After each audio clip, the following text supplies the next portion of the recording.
Welcome to the Danny Clinkscale Reasonably Irreverent podcast. Insightful and witty commentary, probing interviews, and detours from the beaten path. Welcome to Kansas City Profiles presented by Easton Roofing. Sometimes chance occurrences lead to important and, interesting and, in fact, fun things.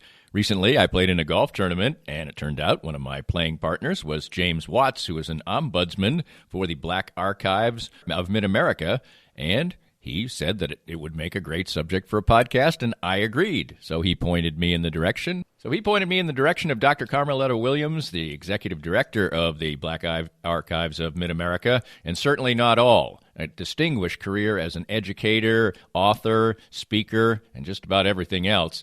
She is a vibrant part of this community and continues to do so to this day. It allows me to tell this fantastic story of trying to keep the history of the Black community alive in Kansas City and Mid-America. She is indeed a native of Kansas City and has contributed in so many ways throughout the years and continues to do so, as I said, to this day. I am really keen to learn more about the Black Archives of Mid-America. Yet another of the things when you live in a city you should know more about and treasure more. Our conversation coming up next with Dr. Carmaletta Williams, right here on Kansas City Profiles presented by Easton Roofing. We're here with Joe Spiker, the CEO and president of Easton Roofing. And Joe, you had a great year in 2019, a record year. 2020 comes, things are moving smoothly along, and then the coronavirus comes. But your company seemed to be very ready, very proactive, and very ready to serve your customers well. Yeah, we adopted social distancing very early before the cities even put out the notices. And we started working from home. We are largely cloud-based as a company, so that transition was easy. Our technicians are wearing masks and gloves, and salespeople are not meeting with homeowners. We're doing everything digitally and doing everything we can to do our part to get over this as quickly as possible. So for any needs that people have right now, what's the best way to get in touch with you? Well, you can always call us, 913-257-5426. But the best way is to go to eastonroofing.com, put your information in, and we'll give you a call. Easton Roofing. Integrity matters.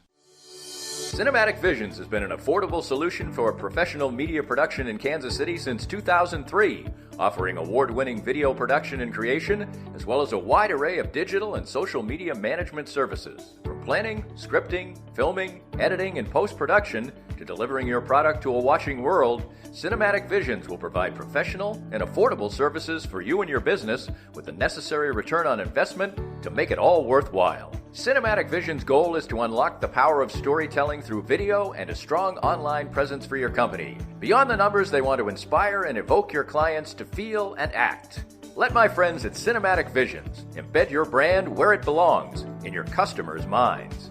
You can find them online at cinematicvisions.com or with a quick phone call at 816-600-6300. It's time now to get some great assistance on healthcare with Chad Beisel from no-nonsense-healthcareninja.com. And Chad, even your business's name would indicate that you have a real aggressive way and an important way to go after some health insurance for your clients. What I've found out in the industry is just a lot of people are really confused. They don't know what plans are good, what their plans offer, how they cover. And so I've just taken the approach of being really educated on what options are available to clients and showing them all the options that are available and making sure they understand them so they can pick and choose what options are good for them. And one thing that's really important, of course, is access to doctors and hospitals.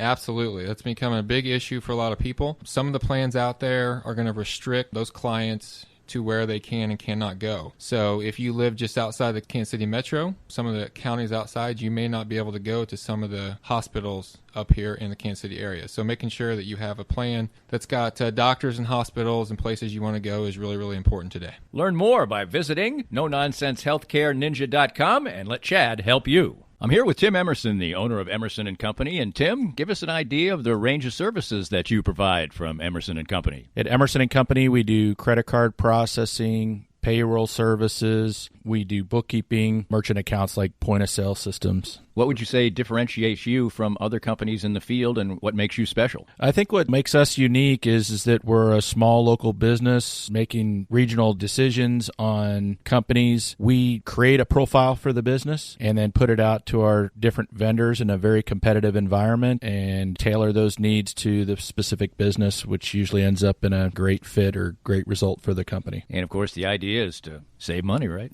Save money, and actually sometimes I'm surprised where actually a solution that may cost a little bit more ultimately does save money, but we're not conditioned to think like that sometimes. Emerson and Company. Check them out at emerson-co.com or call them at 816-360-9092. If you'd like to join these and other great sponsors and market your business to a growing and engaged audience, contact us at Danny@DannyKlinkscale.com. Look forward to hearing from you. Dr. Williams, you have a fascinating story. You did grow up here in Kansas City, and so you're just a native to the area and then have gone on to contribute so much. What was it like growing up in your neighborhood? It was an amazing place to live. It was, in fact, people in that area are still together. It's the old 54th Street neighborhood. We knew everybody who lived in that space. We were connected, and we've stayed connected. I knew that I was always protected. I knew someone was always watching out for me, and that I would be okay there. So I grew up feeling safe and loved and wanted. Seems like in reading about you that you always had a bent for education. When did you realize maybe that this was going to be a very important part of your life? Well, when I told my mother when I was a junior in high school that I was going to be a writer, and she said, fine, but you need to be a teacher too so that you'll have a steady income. So I knew at that point that I was also going to teach. Right, but you also took a little bit of a detour and maybe tried out the medical field a little bit first? Oh, I did a lot of things. I worked at Savings and Loan, Blue Valley Federal Savings and Loan. I worked at Soul Parkway National Bank. I worked at Milgram's. I worked at the University of Missouri, Kansas City in health sciences. I worked at KU in radiation therapy. And then I had a patient who died getting his radiation treatment, and I decided that really wasn't the field for me. So I went to work in construction, and I worked for a construction company for a couple of years, and at that point, my marriage fell apart, so I decided I was going to have a completely new life. And since I had a master's degree in English, I applied to teach English, and that's how I got into the teaching field.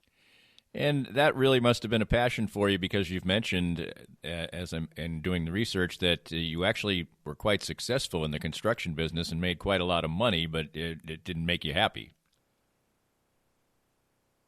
Yeah, no, I wasn't happy. It wasn't the kind of job for me.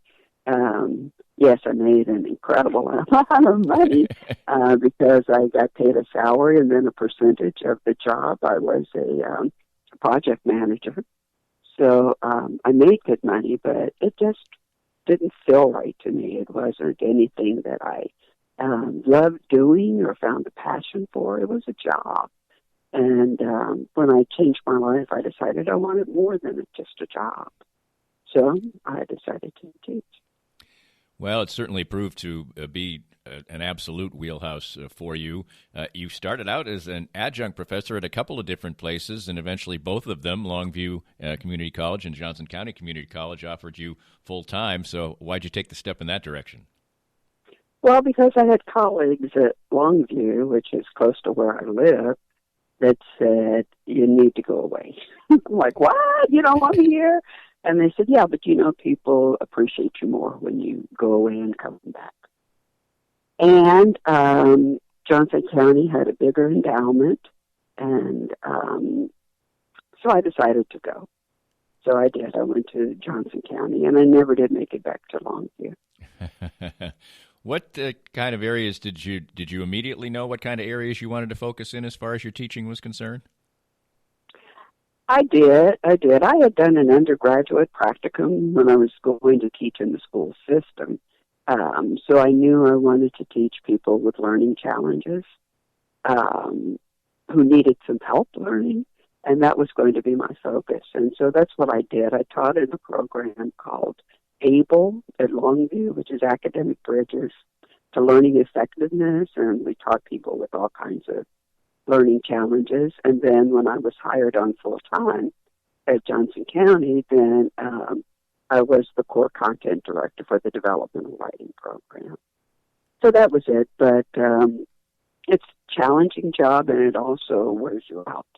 And I had other fields, that I wanted to look into, and one was African American literature.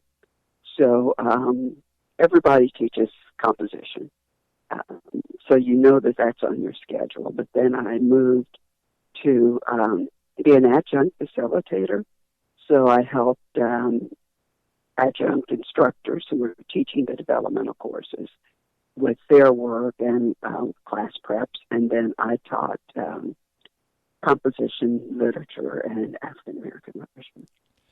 You've had a real focus on Langston Hughes and have written a couple of books about him as well, and of course he's such a significant figure in Black history.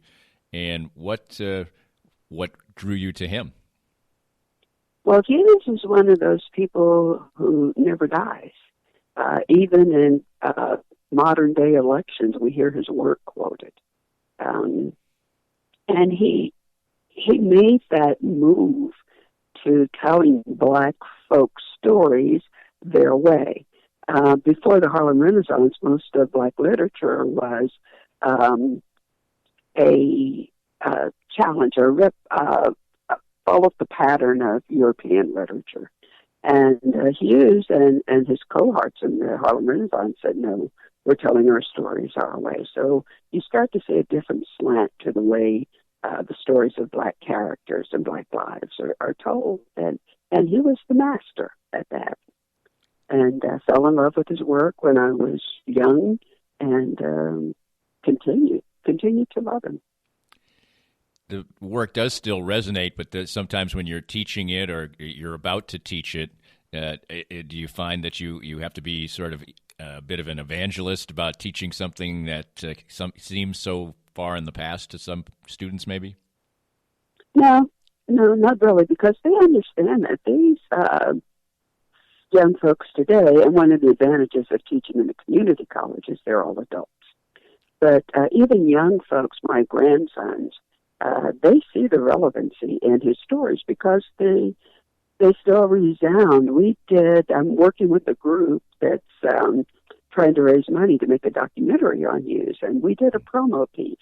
And then two of my grandsons who were much younger then, they were like 13 and 12, did a piece on his work for kids who die. And he wrote that in 1940s or 50s, and it still resounds today. So that poem and the rest of his work has a lasting relevancy. We see people like Michael Brown and those other young folks who are murdered today, and his poem fits right into that legacy, that story, that those actions that keep repeating themselves year after year after year.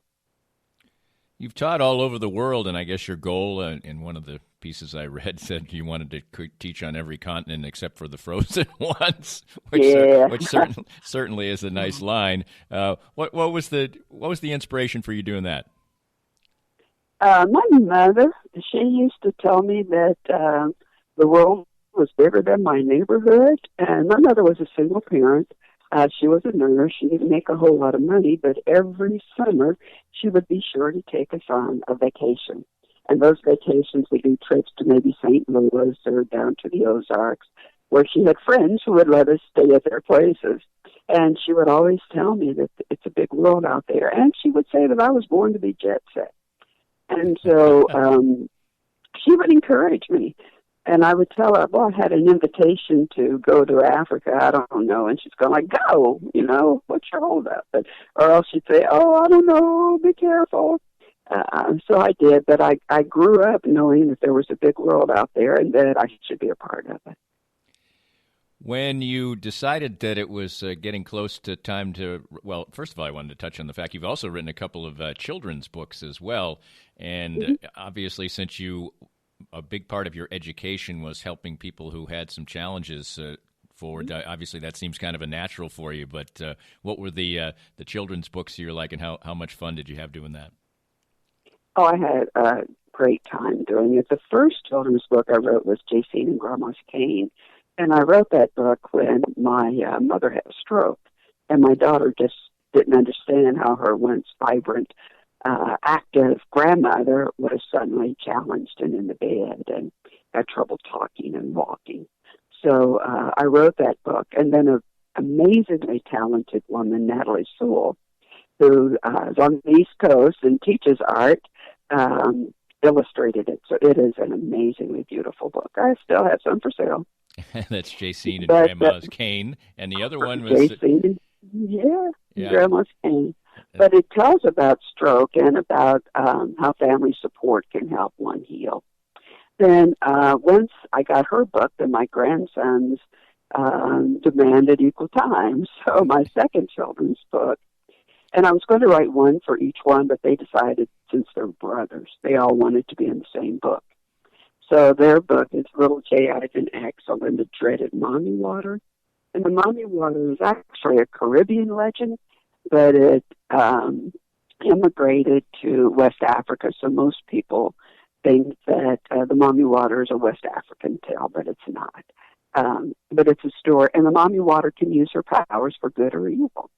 And so it's a story about how the boys saved their family and their father and their village from the dreaded Mommy Water. And it's a beautiful book. Have you had the ability how did the documentary process for Langston Hughes work out? Did that end up in frustration or success? Well, we're still working on raising funds.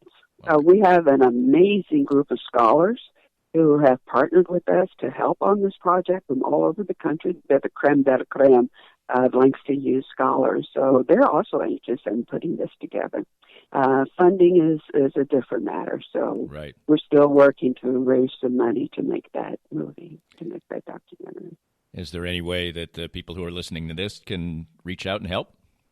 They can. They can. The Dream Documentary Collective and Lawrence Arts Center is our fiscal agent. Kevin Wilmot is one of our directors. Right. Darren Kennedy is one of the writers. I'm a writer.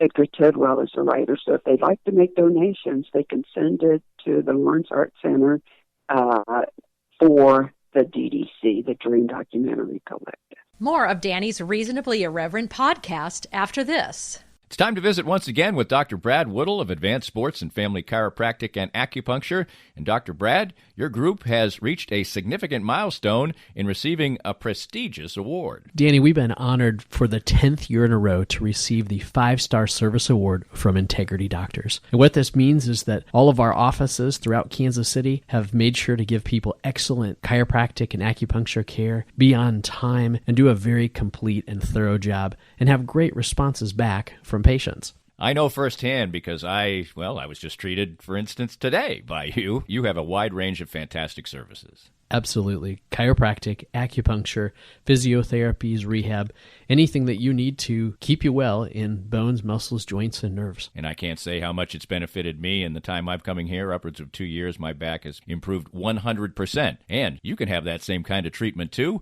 For more information and your chance for a healthier way of life, visit asfca.com/Danny today. Hi, everybody. This is Matt Llewellyn from 23rd Street Brewery in Lawrence. I just want to thank everybody for supporting local restaurants during this time of uncertainty. 23rd Street Brewery is now open until this pandemic is over. And right now, more than anything, local restaurants need your help and support. Come on out and see us. 23rd Street Brewery is open now from 11:30 till 9 o'clock for dine-in and carry-out. Whatever we can do to help you out, maybe with your catering needs, too. I appreciate all the support, and thank you for continuing to shop local. Most of us have experienced auto accidents, and it's no fun. And even less fun is trying to work on the insurance aspects afterwards and getting full value after an auto accident. I'm here with David Cowan from RecExpert.com. And David, you have an unusual and important niche for people after an auto accident. We have a passion to teach car wreck clients what they deserve. Getting your car repaired only fixes the damage and the paint. Getting paid for your car's loss in value is called diminished value. Chances are you've never heard of this before because most people aren't looking out for you. We help people collect thousands to tens of thousands of dollars for their car's loss in value after the wreck. And if somebody wants to come to you for that, what's the original assessment cost them? We offer a free review of any insurance claim to see how we can help. You can't beat that. Great expertise and assistance in getting full value after an auto accident from David Cowan. Visit RecExpert.com and learn more. Firsthand, I have enjoyed the benefits of the CBD products from Canaway. My back feels better and better these days as a major part of my routine are the pain-relieving salve and the pure gold oil. And recently I had the pleasure of a treatment session using the Canaway CBD in conjunction with the Microlight 830 cold laser. The non-invasive treatment session worked wonders, and I could barely tell I was even being touched.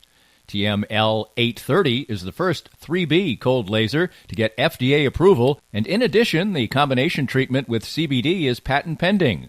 The new Smart Laser is the only hands-free cold laser in the world and is used by athletic trainers, chiropractors, MDs, physical therapists, and veterinarians everywhere. You can learn more about all the great benefits from the complete line of Canaway CBD products by contacting my friend Sherry McCants at 515-208-6312. That's 515-208-6312 to get outstanding information about Canaway. If you'd like to join these and other great sponsors and market your business to a growing and engaged audience, contact us at Danny@DannyKlinkScale.com. Look forward to hearing from you. That sounds fantastic.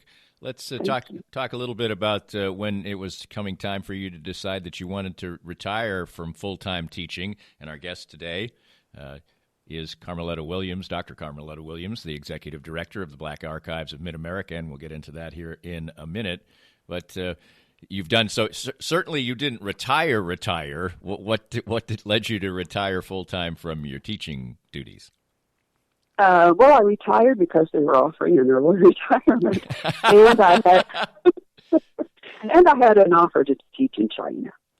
So I took the retirement and I went to China, to Wuhan, which has a bad name these days, yes. To Central China Normal University, and I taught there for a year. And then I came back, and my son and I opened this publishing house, and then I got a call, Dr. Carmen, this is a 911 call, asking me to come and work at the archives, the Black Archives. So first I said no. I like working at home in my pajamas. And then they told me to just come down and see. And I did, and I fell in love with this place. And this is Black history personified here. And I knew I had to be a part of it. So we have changed this place. It's very active. It's very inclusive. It's open. The archives are available. We have an amazing archivist, Deborah Barker, who came to us from Franklin County Historical Society. And so we know where things are, and we can help people do research. And we've had researchers from literally all over the world. They've come in, and they've also done some research via online. But it's an amazing place here. It's a beautiful place. What do you think? What are some of the major focuses of it? I mean, Black history is so expansive, and there's so many different stories to tell. How do you decide which ones do you think are the most important to tell? I think they're all important, and I think they all have to be preserved. And remember, at the Black Archives, or any archives, we don't buy the documents or the artifacts. People donate them, so what they're saying to us is that this is significant, this is important, and we respect that. That is their reality and their lives, and they want us to be the keepers of that information, and we're honored to do that. We have things here, and I use things lightly, broadly, from Henrietta Lack's portrait that was donated to us by Dr. Eva McGee at Charles Drew University Medical Center in California. We have information on the Buffalo Soldiers, on on the Tuskegee Airmen, on the black hospitals, as early as Lang Hospital and Wheatley Providence and Queen of the World, and those kind of hospitals, and on schools when schools were segregated, and also now that they're integrated. Anything black lawyers. Dr. Leona Pouncey Thurman was the first black female in this area. So those are stories, black firemen and policemen and educators and healthcare workers. All of those things that go into making black life and culture are important to us. So we are trying to log it, catalog it, scan it, put it in our database so that it'll be available for other people. It's part of the 18th and Vine District, which is really, in many ways, still to this day, probably is something that is a bit of an undiscovered treasure to many in the Kansas City area. I mentioned that in the open to this. And do you feel like you're getting a little bit better at getting the word out about how cool a place the Black Archives of Mid-America is? Not enough, but thank you. We appreciate help from people like you who are helping us to get the word out. And we're on 17th Terrace, so we're right behind 18th Street, so we're not on that busy street. But we share parking with the Urban Youth Academy and with the Greg Kleist Community Center, and it's a beautiful space back here, too. We haven't for a long time had a sign on the building so that people would know what's in this beautiful edifice. So we're trying to get the word out, and we appreciate you and people like you who are sharing that information. It is so important, and it resonates all the time, and it maybe even more resonates today and in this particular year, which has been so challenging in so many ways. The Black Lives Matter movement this year has certainly generated a tremendous amount of attention and focus, and in my mind, almost all of it in a good way, but there obviously have been some offshoots and things of it that created some trouble. Do you feel like in the atmosphere of the coronavirus and all the things that have happened in 2020 that some of the momentum for Black Lives Matter and the initiatives that are being set were maybe lost a little bit because people are so tired of this particular year in general? Well, I hope they don't get tired of this year or any year because life is so fleeting as it is. But yes, it saps our energy because we're used to doing what we want to do when we want to do it. And now we're having some confines put around us. And it's affected us because we used to have our spaces rented regularly, 7 days a week. And, of course, that had to stop. And now we're trying to reactivate some of that. Also, for our exhibit hall, we were closed down for months. Right. So now we're having to re-energize and let people know and hope that this virus goes away soon so that we can get back to our new normal, whatever that's going to look like, but also so that we can have more activity here. On the first Friday in February, we're going to have our first Friday event, which will be an art show and a reception. So we're hoping that we get many people to come to that. We have enough space that we can do social distancing and people can wear masks and not touch each other. But we're suffering in a sense because people can't come here. And if they don't come here and see our exhibitions, then they can't spread the word because they don't know what to say. Absolutely the case. When you have spent your life in part in African American studies and so involved with Langston Hughes and important messages like that, where is your sense of optimism right now that real progress is stepping forward with this year and maybe the momentum can continue a bit? I see it in the streets. I hear it on the airwaves and on social media. Because people aren't laying down and taking it, And when we look at the rallies and the parades and those kinds of things, they are mixed race now. So we have all kinds of people coming together to say, okay, we've had enough of the nonsense. Let's move forward. Let's move humanity forward. Let's move our city forward, our communities forward, and we do this together. And so when I see then people coming together for that purpose, then it gives me great hope, because I know then that it's not a singular fight, that people see this as a community effort. Through the years, this year has been a great one for that message being out and people getting together and marching and protesting and educating and things like that. How many of the times during the years when you were trying to do this kind of work, of getting people's attention, was it frustrating for you? Wow. It's hard to count. It's right. hard to count, Exactly. because I am of the age where I have been in many situations where I was the first or the only. And you get a lot of resentment from people who want to maintain the status quo. So the effort then is in being yourself, being the best that you can be, and ignoring the naysayers, because your goal is to move forward. But it wears on you. It wears on you. You feel it. You hear it. You get tired of defending who you are. But there are so many more times when, you hear the "you go girl," or "you're doing good work," or "this is what we needed."